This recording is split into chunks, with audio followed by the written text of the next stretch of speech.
21-ാം നൂറ്റാണ്ടിന്റെ ശാസ്ത്രയുഗത്തിലാണ് നാം ജീവിക്കുന്നത്. മനുഷ്യന്റെ ബുദ്ധി ആകാശങ്ങളെയും തുളച്ച് മുന്നേറിക്കൊണ്ടിരിക്കുകയാണ്. ഓരോ കണ്ടുപിടുത്തങ്ങളും നേട്ടങ്ങളും തങ്ങളുടെ ജീവിതം കൂടുതൽ മെച്ചപ്പെടുത്തുന്നതിലേക്കും ഒരു നവലോകം കെട്ടിപ്പടുക്കേണ്ടതിലേക്കുമുള്ള ആഗ്രഹത്തിന്റെ ഫലമാണ്. മുൻ തലമുറകൾക്ക് സ്വപ്നം കാണാൻ കൂടി കഴിയാത്തത്ര സുന്ദരമായ ഒരു ലോകത്താണ് നാം ഇപ്പോൾ ജീവിക്കുന്നത്. ഇന്നത്തെ തലമുറകളാണ് നാളെയുടെ ശോഭന വാഗ്ദാനങ്ങൾ. ഈ ലോകം അവരുടെ കൈകളിൽ വരും തലമുറയ്ക്കു വേണ്ടി കൂടി ഭദ്രമായിരിക്കണം. ഈ ഭൂമിയിലെ സമസ്ത സൗഭാഗ്യങ്ങളും അനുഭവിച്ചു വളരാൻ ഇവിടുത്തെ ജീവജാലങ്ങൾക്ക് അവകാശമുണ്ട്. നിർഭാഗ്യകരമെന്ന് പറയട്ടെ, നാളെ നയിക്കേണ്ട പുത്തൻ തലമുറയിൽ പലരും തെറ്റായ ജീവിതം നയിക്കുന്നവരാണ്. നല്ല വാക്കും ചിന്തയും നല്ല പ്രവൃത്തിയിലേക്ക് നയിക്കുന്നു. ഇന്നത്തെ യുവാക്കളെ വഴിതെറ്റിക്കുന്ന പല വിപത്തുകളും നമ്മുടെ മുന്നിലുണ്ട്. അതിൽ വളരെ പ്രധാന പങ്കുവഹിക്കുന്ന ഒന്നാണ് ലഹരി വസ്തുക്കളുടെ ഉപയോഗം. 1987 UNOയുടെ ജനറൽ അസംബ്ലി ജൂൺ 26 ലഹരി വിരുദ്ധ ദിനമായി അംഗീകരിച്ചു. താൽക്കാലിക സുഖത്തിനു വേണ്ടിയാണ് പലരും ഇതുപയോഗിച്ചു തുടങ്ങുന്നത്. ആദ്യം ഒരു രസത്തിനു വേണ്ടി ചെയ്യുന്ന പ്രവൃത്തി പിന്നീട് ഒരു ശീലമാവുകയും ക്രമേണ അടിപ്പെടുകയും ചെയ്യുന്നു. അതാണ് ഇതിൻ്റെ ഒരു ദോഷം. ഏറെ വ്യാപകമായി കാണുന്ന ഒന്നാണ് പുകയിലയുടെ ഉപയോഗം. നിക്കോട്ടിൻ എന്ന വിഷമടങ്ങിയ വസ്തു മുറുക്കാൻ കൂട്ടിലും പുകവലിക്കാൻ ഉപയോഗിക്കുന്ന ബീഡി, സിഗരറ്റ് എന്നിവയിലെല്ലാം ഉണ്ട്. യാതൊരു ഗുണവുമില്ലാത്ത വസ്തു. കീടനാശിനിയായി ഉപയോഗിക്കാൻ കഴിയുന്ന ഈ വസ്തു മനുഷ്യ ശരീരത്തിൽ വരുത്തുന്ന ക്ഷതം എത്ര വലുതായിരിക്കും. ക്ഷയം, ആസ്മ, ക്യാൻസർ പോലുള്ള രോഗങ്ങൾ പുകവലിയും മുറുക്കും നമുക്ക് ദാനം ചെയ്യുന്നു. പുകവലി ആരോഗ്യത്തിന് ഹാനികരം എന്ന വാചകം മുന്നറിയിപ്പായുണ്ടെങ്കിലും അത് കണ്ടിട്ടും കണ്ടില്ലെന്ന് നടിക്കുന്നവർ തൻ്റെ ജീവിതം അപകടത്തിലേക്കാണെന്നറിഞ്ഞിട്ടും ആ വഴി നയിക്കപ്പെടാൻ ആഗ്രഹിക്കുന്നവരാണ്. പുകവലി അതുപയോഗിക്കുന്നവർക്ക് മാത്രമല്ല, ഏൽക്കുന്നവരെയുമാണ് കൂടുതൽ ബാധിക്കുക എന്ന കാര്യം മറന്നുകൂടാ. പൊതുസ്ഥലത്ത് പുകവലി നിരോധിച്ചെങ്കിലും നിർബാധം എവിടെയും അത് തുടരുന്ന കാഴ്ച നാം കണ്ടുകൊണ്ടിരിക്കുകയാണ്. ലഹരി നൽകുന്ന മറ്റൊരു മഹാവിപത്താണ് മദ്യപാനം. മദ്യപാനം ആരോഗ്യത്തിന്, വ്യക്തിയുടെയും കുടുംബത്തിൻ്റെയും സമൂഹത്തിൻ്റെയും ആരോഗ്യത്തിന് ഹാനികരമായി കൊണ്ടിരിക്കുന്ന കാഴ്ചകളാണ് ഇന്ന് നമ്മുടെ ചുറ്റിലും. പകലന്തിയോളം പണിയെടുത്ത് കിട്ടുന്ന കാശ് കുടുംബത്തിൻ്റെ നന്മയ്ക്ക് വേണ്ടി ഉപയോഗിക്കാതെ വെള്ളക്കുപ്പികളിൽ നൽകപ്പെടുമ്പോൾ അവരും അറിയണം, ഉത്തരവാദിത്വം മറന്ന് നാം വെള്ളത്തിൽ മുങ്ങുകയാണെന്ന്. വിവിധ ബ്രാൻഡുകളിൽ വ്യത്യസ്ത രുചികളിൽ കത്തുന്ന വിലയ്ക്ക് ഈ പൊള്ളുന്ന ലഹരി നുണയാൻ കൊടുംവെയിലിലും കോരിയൊഴിക്കുന്ന മഴയിലും ക്ഷമയോടെ ക്യൂ നിൽക്കുന്നവരുടെ വരികളിൽ ചെറുപ്രായക്കാരുമുണ്ട് എന്ന തിരിച്ചറിവ് നമ്മെ അമ്പരപ്പിക്കുന്നു. ലഹരിയുടെ മാസ്മരിക ലോകത്തെത്തുന്ന ഉപഭോക്താക്കൾ പറയുന്നതും ചിന്തിക്കുന്നതും ചെയ്യുന്നതും എന്തെന്ന് അറിയുന്നില്ല. അല്ലെങ്കിൽ അതിൻ്റെ മറവിൽ അവരെന്തും ചെയ്യുന്നു.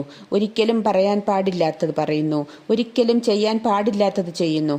എത്രയെത്ര കുടുംബങ്ങളാണ് സനാഥമെങ്കിലും അനാഥത്വം അനുഭവിക്കുന്നത്. എത്രയെത്ര ദാമ്പത്യ ബന്ധങ്ങളാണ് കീറിമുറിക്കപ്പെടുന്നത്. എത്ര കുഞ്ഞുങ്ങളുടെ വയറിനാണ്, ഭാവിക്കാണ് അവർ തുരങ്കം വയ്ക്കുന്നത്. ചെറിയ പാക്കറ്റുകളിൽ സ്കൂൾ പരിസരത്ത് പോലും പാൻ പരാഗ് പോലുള്ള ലഹരി വസ്തുക്കൾ വിൽക്കപ്പെടുന്നുണ്ട്. അവയുടെ ഉപയോഗം വായയിലെ ക്യാൻസറിന് കാരണമാകുന്നു, യഥാർത്ഥ ചിന്തയെ നശിപ്പിക്കുന്നു. കുഞ്ഞു തലമുറയെ വഴിതെറ്റിക്കുന്ന ലഹരി മിഠായികളും ഇന്ന് സുലഭമാണ്. ഇതിലെല്ലാം അറിഞ്ഞോ അറിയാതെയോ അകപ്പെടുന്ന സുന്ദര ബാല്യകൗമാര്യങ്ങളെ കണ്ടിട്ടും കാണാതെ പോകുന്നുവോ നമ്മൾ? നിയമത്തിൻ്റെ കർക്കശക്കുറവോ, നിയമപാലനത്തിൻ്റെ അപാകതയോ, സുഖജീവിതത്വരയോ, അവ വിൽക്കപ്പെടുന്നവരുടെ ധനാർത്തിയോ? എന്താണ് ഇതിന് കാരണം? എല്ലാം ഇതിൻ്റെ കാരണങ്ങളാണ്. കഞ്ചാവ്, കറുപ്പ്, MDMA തുടങ്ങിയ മാരകമായ ലഹരി വസ്തുക്കൾ നമ്മുടെ സമൂഹത്തിൻ്റെ പ്രധാന കേന്ദ്രങ്ങളിൽ നിന്നും പിടിക്കപ്പെടുന്നതിൻ്റെ നിരന്തര വാർത്തകൾ നാം പത്രത്തിൽ വായിക്കുന്നു. അറിയുന്നവയേക്കാൾ എത്ര അധികമാവും അറിയാതെ പോകുന്നവ. ഇത്തരം ദുഷ്ചെയ്തികൾ സമൂഹത്തിന് എന്താണ് നൽകുന്നത്? കുട്ടികളുടെ സ്വാഭാവികമായ അവകാശത്തെ, കുടുംബത്തിൻ്റെ അവകാശത്തെ ഹനിക്കുന്ന, മൃഗങ്ങൾ പോലും ചെയ്യാൻ മടിക്കുന്ന ക്രൂരകൃത്യങ്ങൾ ലഹരിയുടെ മറവിൽ അല്ലെങ്കിൽ തെളിവിൽ തന്നെ നടക്കുന്നു. ലഹരി മനുഷ്യനല്ലാതാക്കി തീർക്കുന്നു. നാളെയെ നയിക്കേണ്ടവർ ഇന്നിനെ തന്നെ കൊല്ലുന്നു. സംരക്ഷിക്കപ്പെടേണ്ടവരാൽ സംഹരിക്കപ്പെടുന്നു. ജോലിക്ക് കൂലി പോലും ലഹരിയായി നൽകുന്ന ഈ അവസ്ഥ ഒഴിവാക്കാൻ നമുക്ക് എന്തു ചെയ്യാനാവും? ഗവൺമെന്റിന്റെ ഭാഗത്തുനിന്നും ഈ വിപത്ത് ഒഴിവാക്കുന്നതിനായി കർശന നിയമം വരുത്തുക. നാട്ടിൽ മുക്കിന് കാണുന്ന ലഹരി വിൽപ്പന ശാലകൾ ഒഴിപ്പിക്കുക. കടകളിൽ കർശനമായ പരിശോധനകൾ നടത്തി അവയെ ഒഴിവാക്കുക. ഈ തൊഴിലുമായി ബന്ധപ്പെട്ട് ജീവിക്കുന്നവരെ മാന്യമായ മറ്റു തൊഴിൽ ചെയ്യാൻ സഹായിക്കുക. സമൂഹത്തെ, പ്രത്യേകിച്ച് യുവതലമുറയെ ലഹരി ഉപയോഗത്തിന്റെ ദൂഷ്യവശങ്ങളെക്കുറിച്ച് ബോധവൽക്കരിക്കുക. വിദ്യാലയങ്ങൾ കേന്ദ്രീകരിച്ച് ക്ലാസുകൾ നടത്തുക. എന്നിവയൊക്കെ സാധ്യമായ കാര്യങ്ങളാണ്. ആരോഗ്യകരമായ കുടുംബ ബന്ധങ്ങൾ യുവാക്കളെയും കുഞ്ഞു തലമുറകളെയും ഇത്തരം ദുശീലങ്ങളിൽ നിന്ന് പിന്തിരിപ്പിക്കും. അമിത സ്നേഹവും സ്വാതന്ത്ര്യവും ഇഷ്ടം പോലെ പണവും കുട്ടികൾക്ക് നൽകാതിരിക്കുക. മക്കളുടെ കൂട്ടുകെട്ടുകളെക്കുറിച്ച് രക്ഷിതാക്കൾ എപ്പോഴും ജാഗരൂകരായിരിക്കുക. സ്വന്തം ശരീരത്തെയും മനസ്സിനെയും കുറിച്ച് ബോധവാന്മാരായി ആരോഗ്യകരമായ ജീവിതം നയിക്കാൻ വേണ്ട മാർഗനിർദ്ദേശങ്ങൾ നൽകാൻ അധ്യാപകരും രക്ഷിതാക്കളും ശ്രദ്ധിക്കുക. വീട്ടിലും വിദ്യാലയത്തിലും കുട്ടികൾക്ക് സ്വന്തം പ്രശ്നങ്ങൾ തുറന്നു പറയാൻ പറ്റിയ അന്തരീക്ഷം ഉണ്ടാവണം. ലഹരിയില്ലാതെ നമുക്കെന്താഘോഷം എന്ന പ്രയോഗങ്ങൾ ഇനി കേൾക്കാതിരിക്കട്ടെ.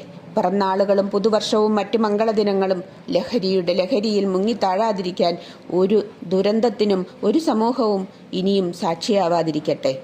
ഒരു ലഹരി വിമുക്ത സമൂഹമായിരിക്കട്ടെ നമ്മുടേത്. അതുവഴി നല്ലൊരു നാളെയെ നമുക്ക് സ്വപ്നം കാണാം.